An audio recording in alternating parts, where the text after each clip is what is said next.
Hi அனைவருக்கும் வணக்கம். இன்னைக்கு சனிக்கிழமை காலையில் இன்னைக்கு எழுந்துக்கிறதுக்கு 4:30 ஆயிடுச்சு. களத்தில் இறங்குறதுக்கு 5 மணி ஆயிடுச்சு. எழுந்து வந்த உடனே நேற்று இருந்து பாத்திரத்தை எல்லாம் வாஷ் பண்ணி வச்சுட்டு வீடு கூட்ட ஆரம்பிச்சிட்டேன்.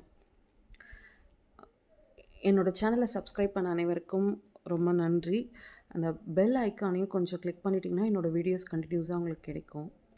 நன்றி. இன்றைக்கி கொஞ்சம் டீப் க்ளீன் பண்ணலாமேன்னு சொல்லிட்டு சோஃபாலாம் நகர்த்திட்டு அது அடியில் ஃபுல்லாக எல்லாத்தையும் கூட்டி முடித்தேன். இந்த க்ரீன் கலரில் இருக்குது பார்த்திங்களா, அது எல்லாமே வந்து என் பையன் எனக்கு தெரியாமல் சாக்லேட் கவர்ஸை அந்த சோஃபா அடியில் போட்டு வச்சுருக்கிறான். டெய்லி ஒன்று தாடா சாப்பிட்ணுன்னு. அதனால் தெரிஞ்சு ஒன்று, தெரியாமல் இத்தனை கவர் 7 கவர் இருக்குது. விசாரணையை நான் அப்போது வைத்துக்கொள்கிறேன் அப்புறமாக. அதுக்கப்புறம் வீட்டு கூட்டி பிடிச்சிட்டு வீடு துடைக்க ஆரம்பிச்சிட்டேன். சில பொருட்களை வீடு துடைக்கிற தண்ணியில் ஆட் பண்ணுவேன். அது உங்ககிட்ட ஷேர் பண்ணுறேன். 1/2 பக்கெட் தண்ணியில் பச்சை கற்பூரம், மஞ்சள், கல்லுப்பு, லெமன், சின்ன மூடியில் ஃபினாயில், இது எல்லாத்தையும் நல்லா கலந்துட்டு ஃபுல்லாக மாப் பண்ணிட்டேன்.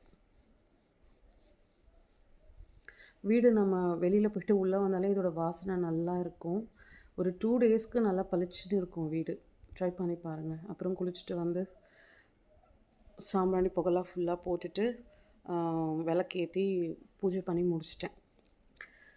அவன் எழுந்து வந்த உடனே ஏன்டா சாக்லேட்ஸ் எல்லாம் சோஃபா அடியில் போட்டேன்னு கேட்டேன். அதுக்கு போய் ஒரு ஓரமாக பதில் சொல்லாமல் உட்காண்ட்ருக்கான். ஆக்டிங். தேங்க்யூ.